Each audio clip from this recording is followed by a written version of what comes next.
가끔 제가 스스로를 바라보면서 고민에 빠질 때가 있습니다. 내 신앙이 참된 신앙일까 아니면 헛된 신앙일까? 참된 신앙, 진짜 신앙이라는 의미일 것이고, 헛된 신앙은 가짜라는 그런 의미가 있을 것입니다. 요즘은 하도 진짜 같은 가짜들이 많아서 우리 신앙이 진짜인가 가짜인가 스스로를 한번 검증해 볼 필요가 있다 생각이 듭니다.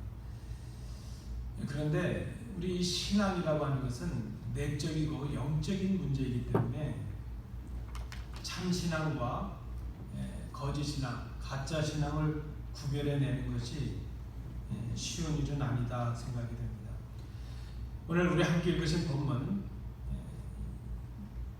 말씀을 보면 이 야고보 사도는 참된 신앙, 그것은 믿음과 삶이 일치하는 신앙이라 그렇게 설명을 해줍니다. 그런 신앙이 성숙한 신앙이라 하는 것이죠. 가끔 이런 생각을 해봅니다. 우리에게 또 다른 복음의 깨달음이 필요할까? 우리에게 더 깊은 어떤 신앙이나 신학의 지식이 필요할까? 더 많은 은혜가 우리에게 필요할까? 왜 이 생각을 하는가 하면, 생각해보면 지금 우리가 받고 있는 복음의 가르침이 충분하지 않겠는가 생각합니다. 이미 우리가 어떤 우리의 신앙을 유지할 수 있는, 기독교인의 삶을 살아갈 수 있는 충분한 깨달음을 가지고 있지 않을까. 우리에게 또 다른 성경의 지식이 필요하고 복음의 지식이 필요할까. 대과학자였던 뉴턴이라는 분이 말년에 이르러서 치매가 왔다고 합니다. 제자들이 그분을 바라보면서 너무나 안타까운 것이죠. 이 대과학자여 대석학이 이렇게 치매에 걸려서 이런 걸 보면서 도대체 스승님 이제 기억하시는 것이 무엇입니까? 그랬더니 그때 뉴턴이 이렇게 말을 했다고 합니다. 내가 다른 거 다 기억하지 못하겠는데 내가 죄인이라는 것, 내가 예수님 믿음으로 하나님 나라의 백성이 된다는 것, 그것은 기억하고 있다. 그렇게 말을 했다는 것입니다. 정말 우리에게 필요한 것이 있다면 더 많은 은혜, 더 많은 가르침, 더 많은 이해가 필요할까? 정말 우리에게 필요한 것이 있다면 이제는 이미 듣고 깨달은 그 말씀에 대한 실천이 아니겠는가 그렇게 생각을 합니다. 오늘 함께 봉독하신 본문의 말씀에 보면 복음으로 거듭난 그리스도인들이 어떻게 살아가야 될 것인가 하는 그 새 생활에 관해서 우리에게 말씀을 해주고 있습니다. 한마디로 결론적으로 말한다면 그것은 우리의 믿음을 행함으로 보이라 하는 것이죠. 우리의 어떤 믿음의 고백, 우리가 마음에 담고 있는 그 깨달음이 삶으로 드러나는 것, 그것이 참된 신앙이요 또 성숙한 신앙이라 그렇게 말씀을 해줍니다. 보통 우리가 가지는 생각 중에 하나가 이것입니다. 교회는 거룩하고 세상은 속되다. 이렇게 성과 속을 구별해내는 것이죠. 성도는 거룩하고 세상 사람들은 악하다. 그런 이분법적인 생각을 하는 것입니다. 우리가 그것을 세속주의라는 입장에서 볼 때에 이 세속주의는 긍정적인 의미가 있고 부정적인 의미가 있습니다. 긍정적으로 말할 때 세속주의라는 것은 우리가 성도로서 타락한 이 세상에 나가서 거룩한 삶을 통해서 믿음의 삶을 통해서 빛과 소금의 사명을 감당해서 이 세상을 하나님의 나라로 만들어가는 것, 그런 의미에서 교회는 거룩하고 세상은 속되다. 세속주의의 어떤 의미를 가질 수가 있죠. 긍정적인 의미에서의 세속주의는 교회가 세상을 향해서 거룩한 영향력을 끼치는 것을 말합니다. 그런데 부정적인 의미에서 세속주의는 오히려 교회가 세상의 영향력을 받는 것을 말합니다. 이 교회는 거룩하고 세상은 속되다, 이 생각을 잘못 이해하게 될 때에 가지는 한 모습이 바로 이것입니다. 교회에서는 교인처럼 거룩하게 살아가고 세상에 나가서는 세상 사람처럼 살아가는 것이죠. 그것을 지혜라고 생각하는 거죠. 교회에 오면은 교인 같은데 세상에 나가면 세상 사람이 되는 것이죠. 자, 이런 생각에 빠지다 보니까 우리도 모르게 신앙이라고 하는 것을 교회 안에서만 하는 것으로 생각했다는 거죠. 교회 안에 와서 우리가 가지는 어떤 종교적인 행위들, 그런 것들만을 가지고 신앙이라고 생각하게 되었습니다.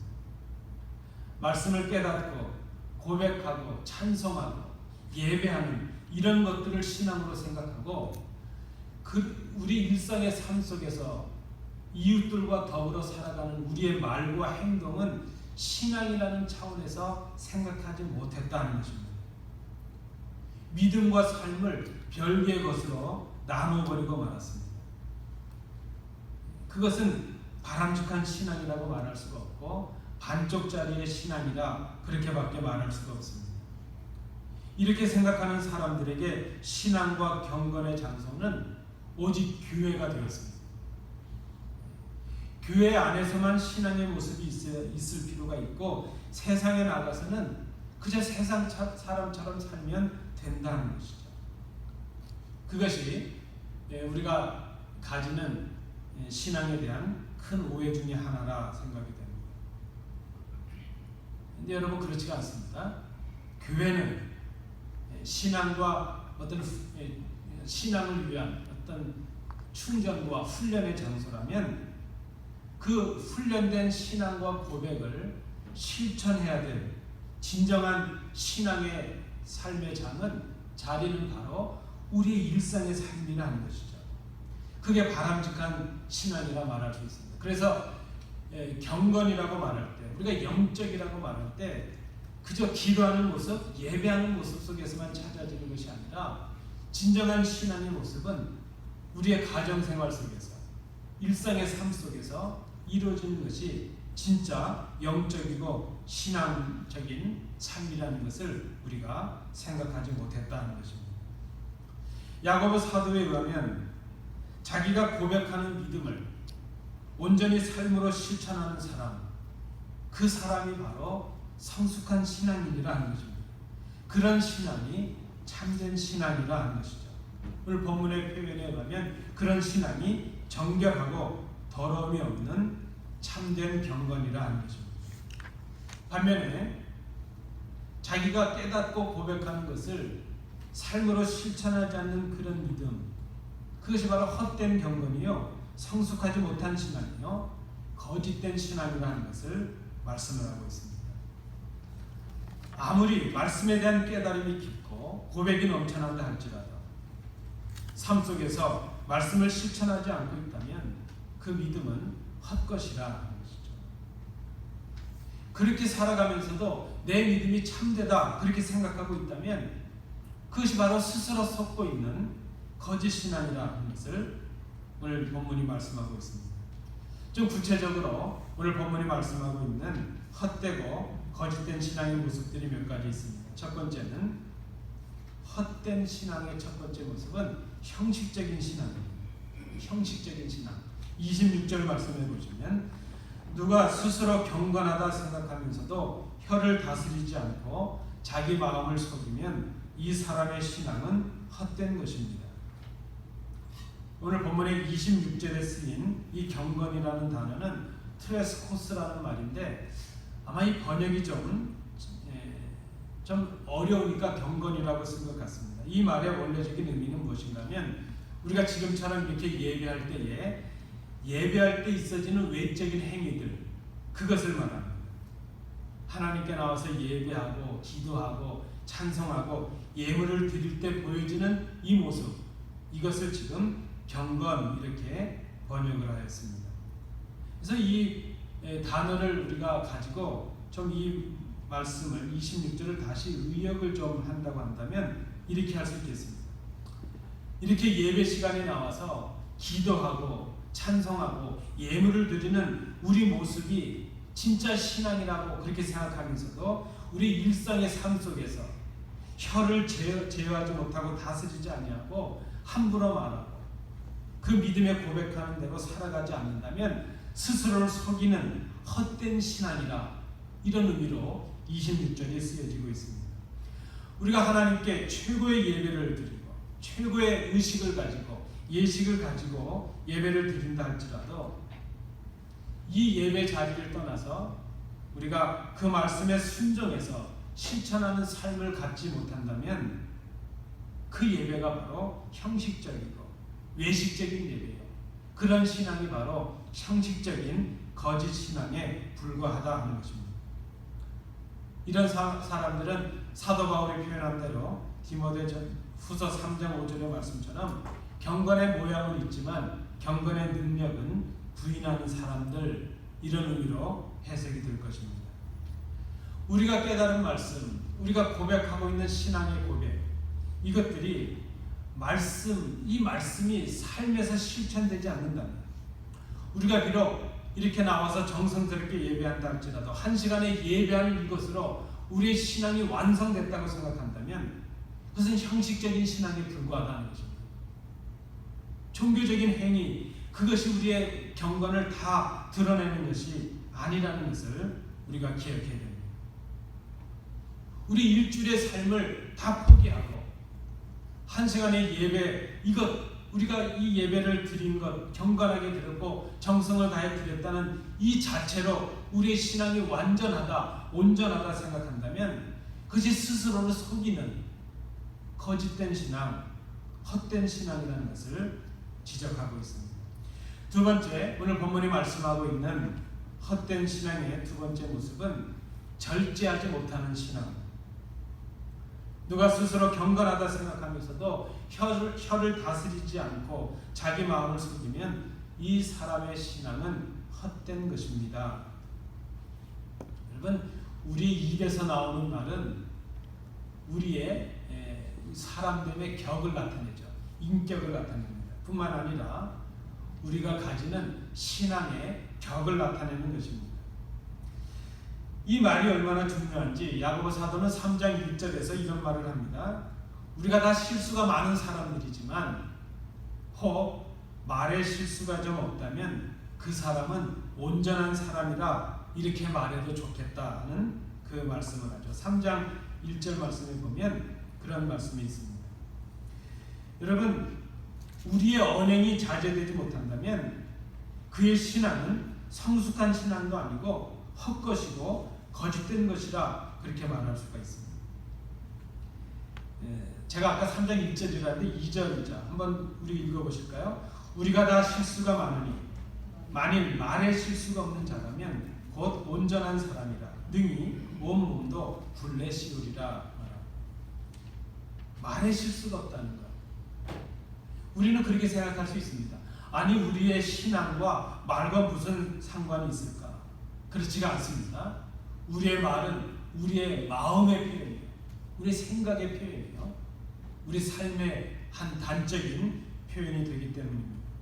마태복음 12장 34절에서 주님께서 말씀하십니다. 독사의 자식들아, 너희는 악하니 어떻게 선한 말을 할 수 있느냐? 이는 마음에 가득한 것을 입으로 말합니다. 우리의 말이 그냥 나오는 것이 아닙니다.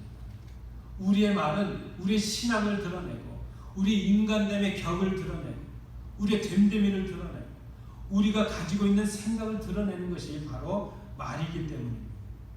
더러운 말, 남을 해하는 말, 이런 말들을 하게 되는 이유는 우리 마음속에 그런 마음이 있기 때문입니다. 마음에 가득한 것들이 입으로 나오기 때문입니다. 그래서 여러분, 우리가 우리의 신앙의 격을 높이고 인격을 높이기 위해서 첫 번째로 훈련해야 될 것은 말을 자제하는 것입니다. 말을 아끼는 것입니다. 말을 삼가하는 것입니다. 그것이 성숙한 신앙의 한 모습이 될 것이죠. 헛된 신앙의 한 모습은 절제하지 못하는 신앙 말할 수 있습니다. 세 번째, 헛된 신앙으로 또 지적되는 것은 26절 마지막에 보니까 헛것이라 했습니다. 헛된 것이다. 그래서 헛된 신앙은 열매 없는 신앙이라 이렇게 정리할 수 있겠습니다. 이게 26절에 쓰인 헛되다 하는 이 말은 마타이오스라는 말인데 원래 이 말은 비었다는 뜻입니다. 속이 비었다는 것이죠. 열매를 거두어서 열매를 열어봤더니 속이 빈 것이죠. 그래서 이 비었다는 뜻에서 열매가 없다 혹은 무익하다 하는 의미가 파생이 되었습니다. 여러분, 헛된 신앙의 그 결과가 무엇인가 하면 열매가 없는 것입니다. 우리가 많은 수고를 했는데 열매를 거두지 못하면 헛수고한다 그러지 않습니까? 마태복음 7장 17절 이하에 주님께서 말씀하십니다. 이와 같이 좋은 나무마다 아름다운 열매를 맺고 못된 나무가 나쁜 열매를 맺나니 좋은 나무가 나쁜 열매를 맺을 수 없고 못된 나무가 아름다운 열매를 맺을 수 없느니라. 아름다운 열매를 맺지 못하는 나무마다 찍혀 불에 던져지느니라. 이러므로 그들의 열매로 그들을 알리라. 어떻게 우리의 신앙이 참된가 헛된가 알 수 있을까요? 삶 속에 드러나는 우리의 삶의 열매들을 통해서 알 수 있다는 거죠. 여러분 기억하십시오. 우리의 신앙이 참된가 아닌가 기도하는 우리 모습 속에서만 찾아지는 것이 아니라 예배하는 우리 모습 속에서만 찾아지는 것이 아니라 우리 일상의 삶 속에서 이웃과의 삶 속에서 가족과의 삶 속에서 우리의 말을 통해서 우리의 행함을 통해서 우리의 신앙이 참된가 아닌가 하는 것이 드러난다 하는 것입니다. 제가 일부 때는 좀 자유롭게 설교를 하다가 그저 몇 가지 예화를 했는데 아침에 일부 때 그런 예화를 드렸습니다. 제가 우리 선배 목사님들께 드렸던 얘기입니다. 한국에 가면 그 경기도 모처에 기도원이 있습니다. 금식 기도원으로 유명한 곳이죠.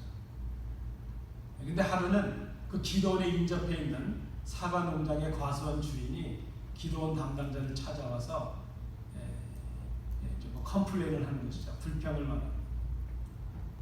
기도원에서 좀 물어내라는 것이죠. 왜 그러냐 했더니 기도원에 붙어있는 우리 농장에 사과들이 다 따였다. 다 사과들이 없어졌다는 것이죠. 여기 온 사람들이 따먹은 게 분명하니까 배상을 해내라 그랬더니 기도원 담당자가 이렇게 얘기를 했다는 것이죠. 아니 무슨 말이냐, 우리 기도원이 금식 기도원이다. 금식 기도원인데 가서 사과를 먹었겠느냐 그랬더니 그 사과 농장 주인이 하는 말이 그러니까 금식 시키지 말고 밥을 주라고 그랬다는 거예요. 네, 여러분 실제로 많이는 안 그랬겠지만 기도하러 가셨던 분들 중에 배가 고프니까 산책하다가 배가 고픈데 어떻게 했어요? 여러분 금식해 보셨지만 저도 좀 이렇게 금식 훈련하고 기도하고 그러다 보니까 한 3일이 힘들거든요. 한 3일쯤 되면 모든 게 먹는 거로 보이고요. 눈에서 벌레가 기어나올 것 같고 그렇잖아요. 그러니까 아마 몇몇 분들이 좀 따먹었던 것 같아요. 그 기도원 주인과 기도원 담당자와 사과농장 주인의 대화 속에 보면 아마 그분들이 그 기도하러 온 그 신앙인들의 모습을 보면서 어떤 생각을 했을까 하는 것이죠. 그래서 제가 쉬운 예를 하나 드렸지만 여러분 우리의 신앙이 참되냐 아니냐 어떻게 평가할 수 있을까요? 우리 삶 속에 어떤 열매가 드러나고 있는가? 여러분 교회에서 거룩하지 않은 성도 어디 있어요? 교회에서 선하지 않은 사람이 어디 있어요? 그런데 진짜 문제는 교회에서 예배하며 드려지는 우리의 모습이 아니라 성도와의 교제 속에 나타나는 우리의 모습이 아니라 이웃과의 삶 속에 드러나는 우리의 모습이 없다. 그게 진짜 참된 신앙의 평가의 기준이 될 수 있다는 거죠. 구체적으로 오늘 본문 27절에서 그렇다면 참된 신앙이 무엇이냐 하는 것을 말씀을 합니다. 27절 말씀해 보시면 하나님 아버지께서 보시기에 깨끗하고 흠이 없는 경건은 고난을 겪고 있는 고아들과 과부들을 돌보아주며 자기를 지켜서 세속에 물들지 않게 하는 것입니다. 제가 새 번역으로 읽어드렸습니다. 오늘 27절에 나타나는 참된 신앙이 무엇인가? 첫 번째는 돌아보는 신앙입니다. 돌아보는 신앙, 연약한 형제들을 돌봐주고 도움을 주는 것입니다. 우는 자들과 함께 울어주는 것입니다. 고통받는 이웃들과 같은 마음으로 고통에 참여하는 것입니다.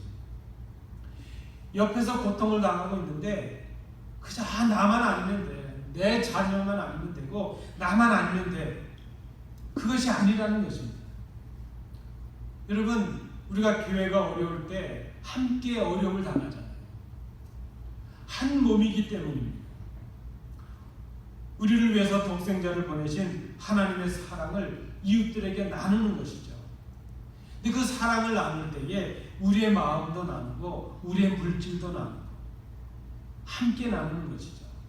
옆에서 울고 있는데 그저 내가 당한 일이 아니니까 우리는 웃고 있고, 그게 아니라는 것입니다.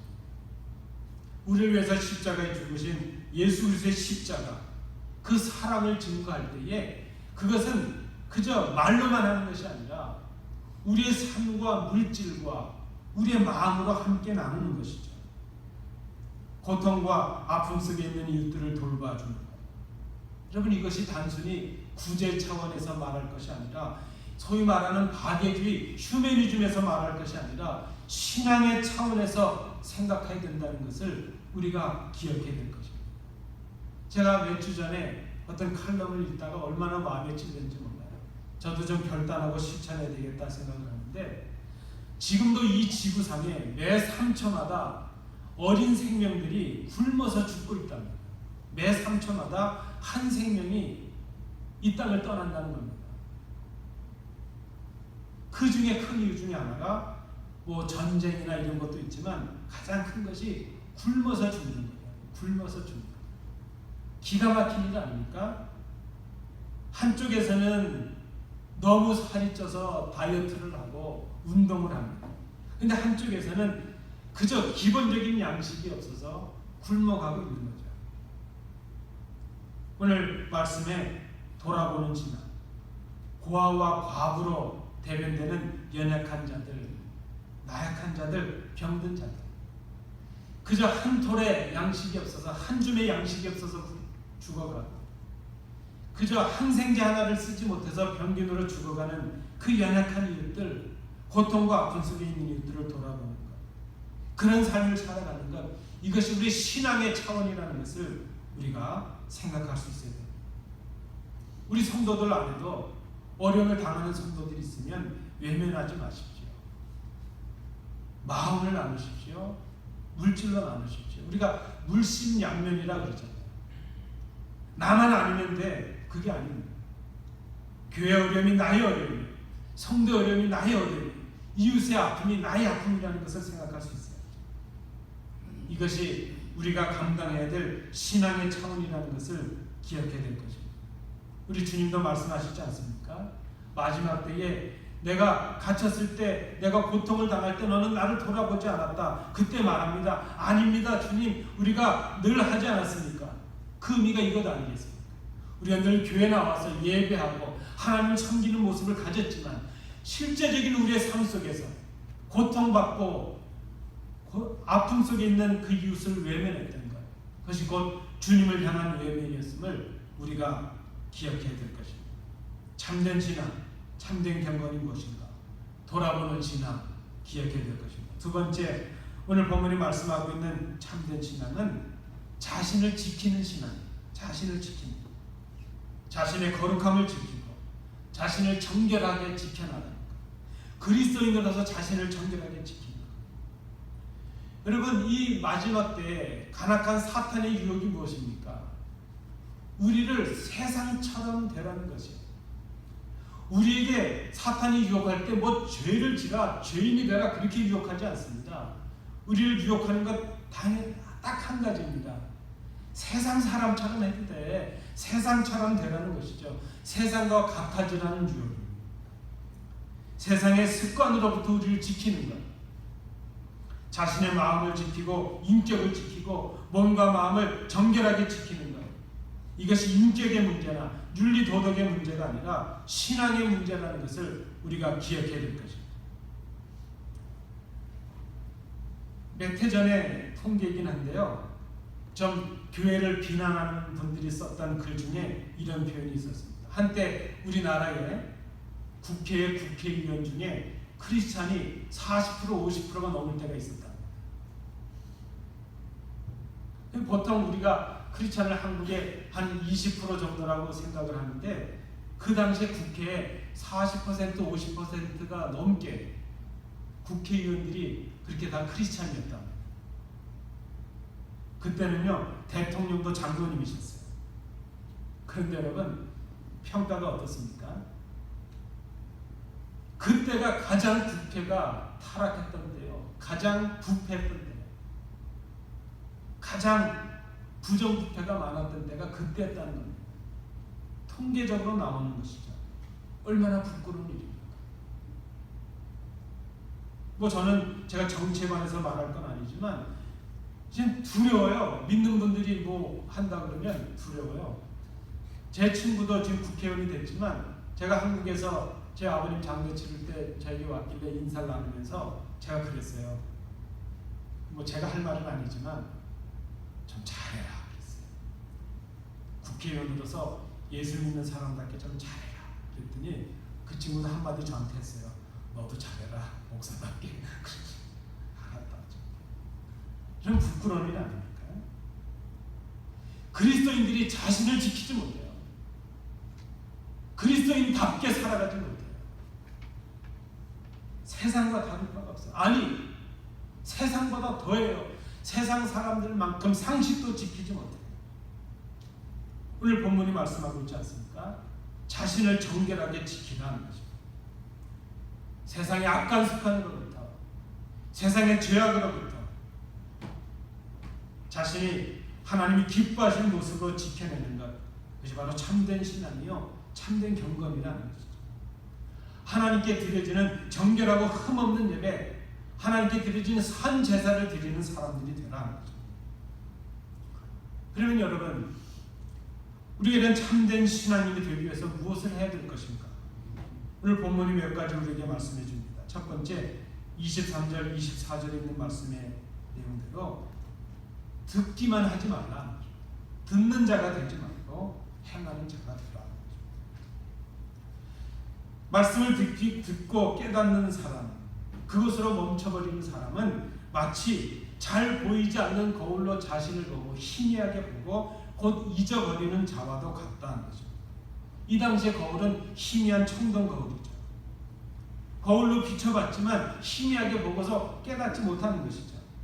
여러분 지금 우리에게 문제가 있다면 말씀이 없어서가 아닙니다. 제가 서두에 말씀드렸던 것처럼 더 이상 우리에게 복음의 깨달음이 필요하고 더 이상 뭐 깊은 그런 은혜 체험이 필요할까? 여러분 그렇지 않을 것 같아요. 이미 우리가 들은 것, 이미 깨달은 말씀으로 충분하지 않겠나요? 우리에게 문제가 있다면 듣고 깨달은 것을 실천하지 않기 때문에 그 말씀을 인해서 묵상, 우리의 삶 속에서 실천하기 위해서 이제 부단히 애쓰는 그런 모습이 없다는 것, 그것이 우리에게 문제가 아니에요. 여러분 우리가 좀 겸손해져야 되지 않겠습니까? 하나님께서 주신 그 은혜를 간직하고 이제 더 기발한 성경 공부, 뭐 더 색다른 설교 그거 우리가 원하기 전에 이미 듣고 깨달은 말씀을 우리 삶 속에서 실천하는 것, 그것이 중요한 때가 되었다는 거죠. 두 번째, 우리가 성숙하고 참된 신앙이 되기 위해서 무엇을 할 수 있을까? 말씀을 깊이 이해하고 깨닫는 자가 되지 않는 것입니다. 25절의 말씀을 보니까 자유롭게 하는 온전한 율법을 들여다보고 있는 자는 듣고 잊어버리는 자가 아니요 실천하는 자니 이 사람은 그 행하는 일에 복을 받으리라. 율법을 들여다보는 자라 그랬습니다. 율법을 들여다보는 자. 이 들여다본다는 것은 자세히 연구하고 살피는 것을 말하죠. 하나님의 말씀을 깊이 연구하기 위해서, 깨닫기 위해서 말씀을 묵상하고 말씀을 연구하고 공부하는 것, 그것을 말합니다. 여러분 한번 생각해 보실까요? 지난 한 주간 동안 성경을 한번 펴고 말씀을 읽어보신 경험이 있었을까? 말씀을 묵상하고 기도하는 경험이 있었을까? 스스로 한번 대답해 보십시오. 우리가 정말 하나님의 말씀을 따라 살아가는 사람들일까? 중요한 결정을 하고 뭔가를 선택할 때에 하나님의 말씀의 가치를 가지고 우리의 삶을 이끌어가는 사람들일까? 우리가 그렇게 살아가면서도 그리스도인이라 할 수 있고 하나님의 자녀라 할 수 있을까? 하나님의 말씀을 깊이 이해하기 위해서 말씀을 살피는, 자세히 연구하고 묵상하는 그런 모습이 참된 신앙을 위해서 우리가 할 수 있는 일이라는 것입니다. 마지막 세 번째입니다. 참된 신앙을 위해서 우리가 해야 될 일이 있다면 이제는 말 그대로 그 말씀을 실천하는 것입니다. 뭐 듣는 것 중요하고 연구하고 깨닫는 것 중요하지만 정말 중요한 것은 실천하는 것입니다. 이미 우리가 깨달은 말씀, 들은 말씀을 가지고 우리의 삶 속에서 실천하는 것입니다.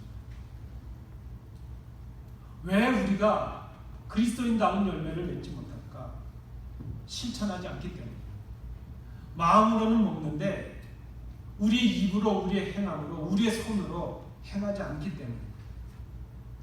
여러분, 이제는 말로만 할 때가 아닙니다. 듣고 깨닫고만 있을 때가 아니라 이제는 몸으로 실천할 때가 되었습니다.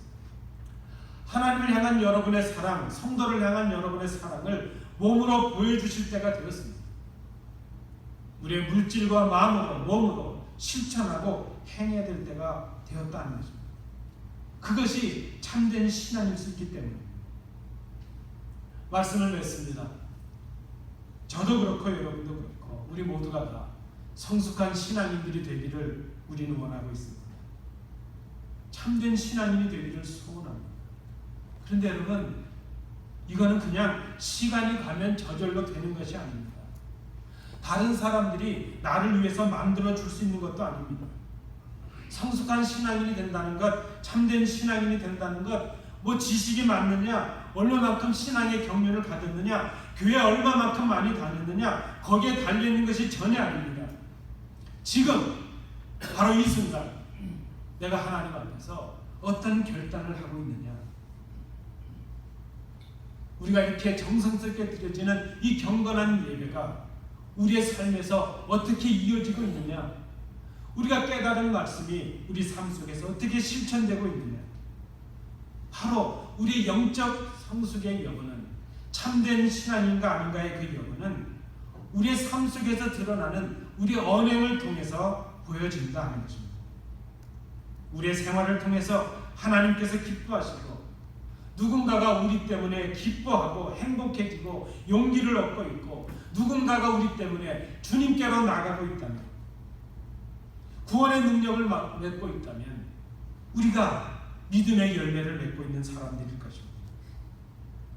그렇다면 우리는 참된 신앙을 가지고 주님 오실 때까지 그 그날을 기다리고 있는 참 바른 신앙을 가진 성숙한 신앙인들임에 틀림이 없을 것입니다. 그러나 여러분, 그렇지가 않다면, 우리의 삶 속에 이런 아름다운 열매들이 없다면 이제는 결단하고 우리 자신을 돌아볼 때가 되었습니다. 우리 스스로를 돌아봐야 될 것입니다. 참된 신앙, 성숙한 신앙을 향해서 몸부림치는 결단이 우리에게 있어야 될 것입니다. 사도 바울도 고백합니다. 빌립보서 3장 12절 말씀에 내가 이미 얻었다 함도 아니요 온전히 이뤘다 함도 아니라 오직 내가 그리스도 예수께 잡힌 바 된 그것을 잡으려고 달려가노라. 사도 바울 같은 그 위대한 신앙, 위대한 대사도들, 날마다 자신을 정결하게 지키고 성숙한 신앙인이 되기 위해서, 참된 신앙을 위해서 몸부림쳤던 것을 봅니다. 여러분, 오늘 이 질문을 드립니다. 우리는 참된 신앙인인가? 헛된 신앙인인가? 헛되다는 것은 가짜라는 말입니다. 나는 진짜 그리스도인가? 가짜 그리스도인가? 그 판정의 기준은 우리가 지금까지 가졌던 교회 모습 속에서가 아니라, 우리가 교회를 출입했던 신앙의 연수에서가 아니라, 지금 내 일상의 삶에서 드러나고 있는 내 말과 행동을 통해서 평가될 수 있다는 그 신앙의 기준이라는 것을 우리가 생각해야 될 것입니다. 예배가 삶으로 이어지는 신앙, 말을 절제할 수 있는 신앙, 말씀을 행할 수 있는 신앙, 열매가 맺혀질 수 있는 신앙, 연약한 자들을 돌아보며 자신을 지키기에 몸부림치는 신앙, 이런 신앙이 참된 신앙이라 말할 수 있습니다. 오늘 주님 앞에서, 이 말씀 앞에서 내가 어떤 신앙인가 스스로를 돌아보며 결단하시는 우리 복된 성도들 되시기 바랍니다. 기도합니다.